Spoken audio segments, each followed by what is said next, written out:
is showing you how to use type on a line, how to use Pathfinder, and altering shapes. So this kind of shapes panel here.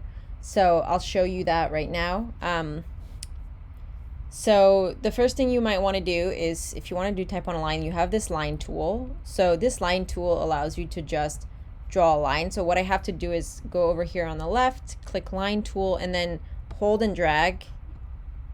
And then, I can do it again, hold and drag, hold and drag. So now I have this very basic line, which could be useful in your posters. When I click the line, I could click just one of them. And then in my appearance panel over here under properties, I can change, the width of it. I can also here on the right change kind of the make of it. So right now it's a solid line, but I could make it, Japanese dots or white diamond, or wavy. So, you have options over here that you might look at. And then this one, I'll do that again. I'll change the stroke and I'll change the color of it to being something more fun. This neon green. And then I can change the stroke to, well, actually this isn't so useful for here. But again, under here there's different options. I can also change the start and the end. So there's, I could turn it into an arrow if I want to. Here you go. Anyway, these are more kind of not so useful things, but I'm just showing you that they're there. I'll remove that part. So now if I wanted to change which line is above or below, remember we did that in class. If I want the neon to be above, I'm holding, sorry. Why isn't it doing that? Okay, oh, wait, all right, sorry. So I'm holding Shift Command or Shift Control in PC and just hitting on my keyboard the right bracket or the left bracket. So if I just hold Command, I can do it one at a time. So let's make this a different color so we can easily see. So if I bring this over here, here I'll put them over both of them. So if I hit Shift Command or Shift Control right bracket, it comes all the way to the top. But then if I just hold Command left bracket, it went down one. So now it's above the green line but below the black line. So you can kind of have your different ways of moving things in space and creating these kind of sense of depth. So that's Shift Command or Shift Control and then right and left brackets, or just Control brackets or Command brackets. Okay. Now if I wanted my type to be going on this line, I could just, under the type tool, you have a secondary, you have to hold down and you have a little drop down menu, and then you have this option for type on a path tool. So now I'm clicking that and you see it looks slightly different than my regular type tool, and I have to go and hover above the line, or it doesn't know which line you want to type on. So now I'm clicking on this pink line, and I'll type something. Let's keep using Cooper, why not? I'll make it 40 points and I'll say type is fun. And now it's not the direction I wanted to go. I want it to look this way. I don't know why InDesign chose this, but I can, if I'm really precise, I can go over here to the very right and push it down the line. And at the very center of the line, there's also this option here where if I click and pull, so just using my mouse, push this direction, now I'm able to move that. And then again, on this left side, I could say I actually want it to be more centered. So here I want it this way. So yeah, so that's kind of the basics of that. And then I could just remove if I wanted to, I could just remove my stroke. So now it's just the type on the line. So I can just remove the weight of the stroke to nothing. And then if I want to change the type to being a different color, remember you can do that over here on the left hand panel. I can go to formatting effects text. So I click this little T, and then whatever color I do, instead of affecting my text box, will affect the text itself. So I'm doing that over here. Let's make it a fun color. I can, again, drop down menu, RGB. I can hit preview so I see what I'm doing over here. Type is fun. Let's make it, I don't know, this funky green. And then I can hit enter for that. And again, if we wanted to, I'll just duplicate this so you can, I'll keep this original, but so you can see kind of what we're doing. Oh, I got a cur in this. So then I could, again, go back. If I wanted to, I could just go here under fill and then say apply to text. So that's a different way than just going here to the T, and change the color. I could change the tint to a lighter color, so it's kind of transparent now. If I set it, oh no, it doesn't apply, it's just the tint. So it's not transparency. There's a way that's over here under opacity. I can change that to being not opaque. Anyway, what I wanted to show you was the stroke. So if I go here under stroke, apply to text. So again, remember text versus just the border of the text box. If you don't do apply to text, it's going to have a stroke around here. So apply to text, I can add a stroke. Oops, I'm in the wrong area. Apply to text, stroke. Let's make the stroke 4 point and then change the color of the stroke to blue or something, whatever you want. So remember, that's an option. And then if you're doing that, you probably need to add some more space between your letters. This looks like a fun sticker that I got at the beach. And then here, yeah, opacity is here now. I can change that. I could have things, woo, an even cooler sticker. Right, so you can do a bunch of things. Let me just try something real quick. Bear with me if it doesn't work.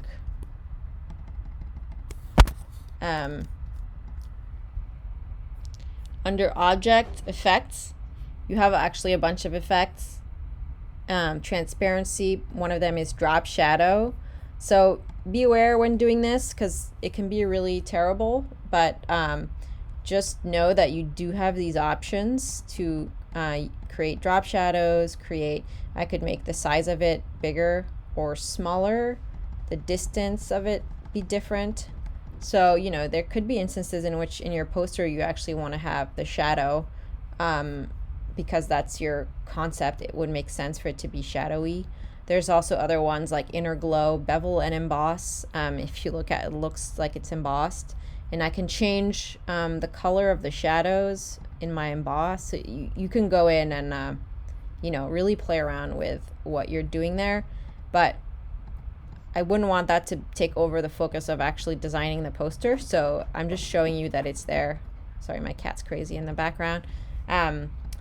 But, you know, if I did this crazy drop shadow and my poster had some reason for that to be the case, I could then make my type here white, so visual trickery, and then we only have the shadow. I'm hitting W for preview. So, you know, just know that under, if I go click on my type, I think it's under type. Maybe I have to double click it. Type. No, I forget where I put it. Hopefully the video, if you track back, you'll find it. Effects. It's under objects, effects. Objects, effects, a bunch of things. You can go in and find it. Woo, inner shadow. Okay, I'm going to cancel that. Yeah, if you explore the program, there's all sorts of things. I forgot to show in this video where to go and find glyphs. So just so you know, okay, here's where my actual type lives. I can go under type, glyphs. So I'll do it again because mine are, I don't know where mine is. So I'll show you this quick trick. If you don't know where things went, you can go under here. Like, for example, I know that if this were totally off my screen and I know that it's somewhere but I can't find it, I can go under Window, Workspace, and Reset Essentials. So if you reset it, it'll just kind of come back to its original form. So if you're ever panicked, like I don't know where anything is, just go to Workspace, Reset Essentials. And then let's go under Type, Glyphs, and now, ooh, they showed up. My glyphs are here. So the glyphs allow you to see all the kind of hidden characters that aren't in your keyboard, but that exist in a font. You know, they all have different ones. Some have more than others. If you have like a really large family, they have more than others.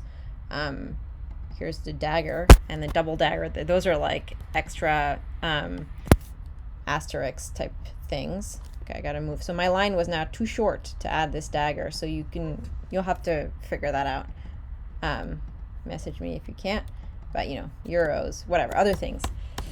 Okay, so that was that. Now let's make, I'll just keep going, make a new page, go back to my pages. I'll just go here and I'll type into an object that I can alter.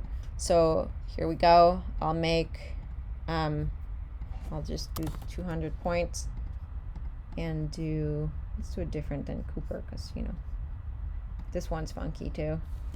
Hello. This is from Ono Typeco, and I have a trial, so I don't only have certain characters, but you can go ahead and download a trial if that's fun for you. So then I'm snapping, Option Command C, Control Alt C, and then if I want to be able to manipulate this in order to kind of take things in and out of it, I will go Shift Command O or Shift Control O, the letter O. Or over here, here I'll undo it, type, I believe it must be here, let's see, where is it? Create outlines, yeah, under type, create outlines. Okay, so now if I wanted to, you know, and again, type on a path, you could do that with also the pen tool and the pencil tool. I hope you guys remember that. Pen tool allows me to draw different things, but they're continual lines rather than being just a line. And I can also, if I click pen tool and then between 2 points, I keep my keyboard held down, or my mouse held down, I can then create rounded shapes. There's probably great YouTube tutorials on how to do this, and if you guys really want to learn, I can show you, because it allows you to trace things. Like if you find type, you could trace it using the pen tool, although you would do that in Illustrator. Okay, so back to here, I have my shape. Instead of being a line, I want it to be filled, so I'm gonna go over here on my left hand panel and swap what's on top from being the line to being the main color, and then I'll just change a different color so we can see what we're doing. I'll delete this, and then I'm gonna go ahead and duplicate this a few times so I can show you, you know, what happens if I do different options, different things. So again, now I'm selecting both of these, and I'm gonna go under Window, and under Object and Layout, I have my Align, which can be useful, and I also have under Object and Layout, Window, Object and Layout, Pathfinder. So Pathfinder allows me to affect paths to other paths. So in this case, because we outline this type, it's now a path rather than being live type. So I could, whatever's on top, I can remove the from my word. So here, over here, subtract. So I call that minus front. I removed it from it. Then I could do for the opposite, let's see, I could try this, I could try this. So you can, you know, go ahead and try different things. Here I tried this, now I have kind of this weird design. And I could also say, actually, now I want just the bottom of my type. Maybe what I would do for that is over here, come and lock everything. So Command L or Control L, and draw another shape that is in the opposite direction. So try and be precise, undo. And then I have a shape that's just the top, that's gonna cover just the top of my word. I'm gonna swap over here, change the color to another color, and then unlock everything. So Option Command L or Alt Control L, and then delete this one. Now I could, you know, remove the front of this part, the top, remove the top, and then if I bring this down here, you know, I'm just duplicated and dragged, I could, you know, cut things up and whatever. This looks weird with this type, but just know that, you know, you do have, if you do it multiple times, you could cut different sections and do different things. So this can be a fun, useful tool, but don't do it until you know for sure that's your design, and keep a copy before you cut it up where you have the type kind of, you know, not outlined first, so you can always go back to, like, say you did something and you outlined and you really liked it, but you'd never have the type in that size. You don't remember what size it was. It would be frustrating. So I would keep a live version of anything I'm about to outline. So I'd have my hello just in that exact size before I outlined it.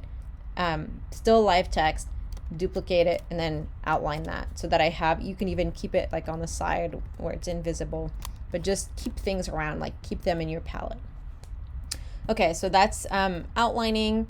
Then remember, you also still have, let's say I'm going to move this off so I can just see what I'm doing, duplicate a bunch of these. With my align panel, I could kind of, ooh, they're aligned, they kind of look like type again, but I could also kind of misalign them in different ways using the computer's mind, which is kind of a fun tool. Align them all, I don't know, to the top of one another, whatever, play around with, you know, that you have options. I could also just kind of, I could say I'm staggering them between here and here, and align, distribute, horizontal, center. I don't know how it thinks, honestly. It does kind of the opposite of what I thought it would do in this case, but you know, these are kind of things you can do. And lastly, I'm not going to delete, I'm just going to make a new page.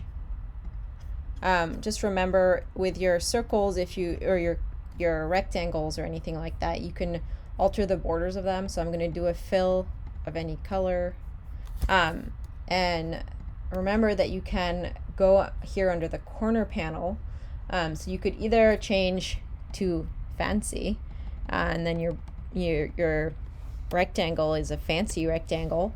But you know, this is a preset, so it's not going to be as exciting as like if you drew this yourself, or like it's maybe kind of not so interesting, but there could be instances where it's useful. I can change to bevel, inset, inverse rounded, or rounded. And then I could also, you know, if I click on this corner and I hit preview, I can also be more specific. Make sure you're adding inches or you won't see anything that's happening, but I could change, you know, the bottom left to being one of them. Okay, maybe not this thing. And the top right to being, you know, you can make a kind of weirder shape this way.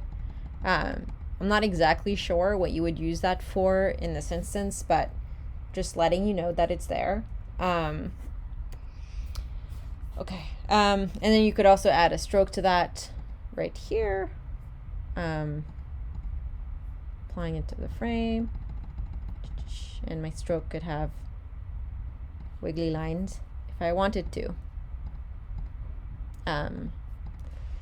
Okay, so I think that's most of what we did in class, and I'm going to make another video that briefly talks about the mind map, but yeah, so I think that you have everything we covered in class for right now.